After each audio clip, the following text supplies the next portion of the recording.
This segment of Delmarva Life is sponsored by Food Bank of Delaware.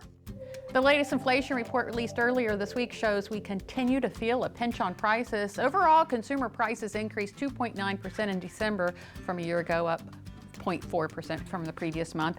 Energy costs fueled much of the increase, with gas prices up 4.4% from November. Rent continued to rise, used cars cost more, and food prices, as we all know, are up in the grocery stores and restaurants. These numbers probably come as no surprise, and may have you wondering how some families are able to get food on the table. Fortunately, there is help. Yeah, Delmarva Life's James McDonald stopped by the Food Bank of Delaware in Milford and brings us some numbers of note to drive home the need.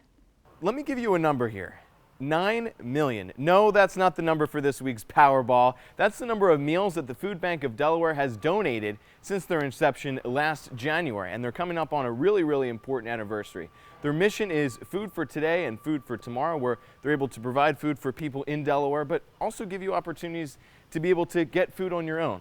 And here to tell me a little bit more is Kathy Konevsky. She is the president and CEO with the Food Bank of Delaware. Thank you so much for having us. You're welcome. Thanks for being here. Absolutely. Happy anniversary. Thank you very much. Happy New Year, happy anniversary. Happy New Year, that, New Year, new anniversary. Yeah. So tell us, what are some of your favorite parts of the impact that the Food Bank has made on the people here? So I love that you shared the Food for Today and Food for Tomorrow, because it really does kind of help put up the work that we do in two kind of big buckets.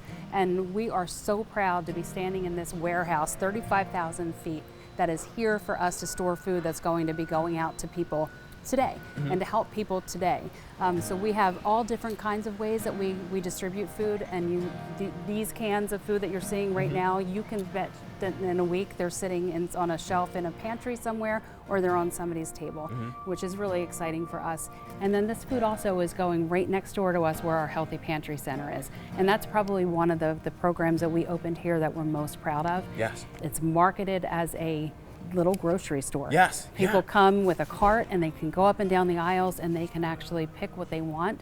You know, we have this thing when people are food insecure, we think that possibly, you know what, you need food, we're going to give you food, and you just probably will accept and appreciate anything we give you, and that's just not respectful, because everybody deserves the chance to choose what they want to eat and have the opportunity to kind of look at 5 or 6 different things and take 1 or 2 that's going to make it to their table and then make it into their family's, meals. Food for Tomorrow is another thing that we do that we're super proud of, and what that means is we're helping people sustain their own livelihood. So we have training and we have certifications, and we're helping people get trained and get jobs. We're helping people that need help with getting benefits. We're helping people with their nutrition. We're helping people that might need help with their budgeting, with Stand By Me financial coaches. So we do a lot of work that, we know that people that are hungry need food today. We know that people that are hungry today probably need help figuring out how they're going to continue to provide food for their family, and we're proud to do it all. Yeah, that's an amazing resource that you have here.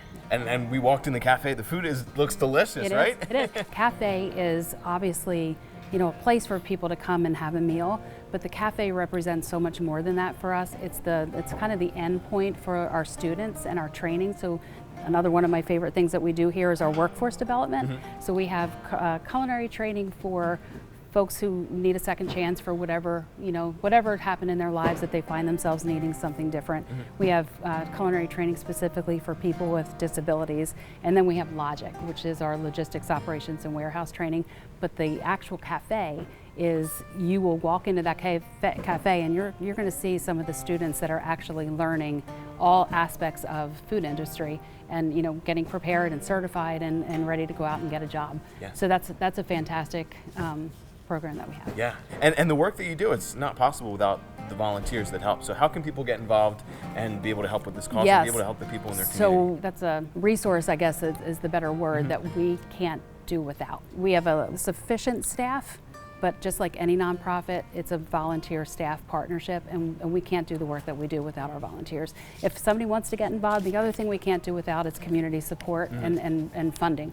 So if anybody out there is looking to get involved, whether that be to sign up and help us by volunteering, if you have the capacity to help us with funding, any of those things, go to our website, fbd.org, and you can find ways to get in touch with us. And I hope the people who are watching at home, come out here and volunteer. It's an amazing place to volunteer. Just a a realm of positivity. So Yes. what better way to do it than great, here? and it's a fun team building for anybody that wants to bring a few people. Absolutely. Yep. Kathy, thank you so You're much for welcome. all the Thank work that you do, and thanks for Absolutely. having us here. Thank you. Delmarva Life, we'll be right back.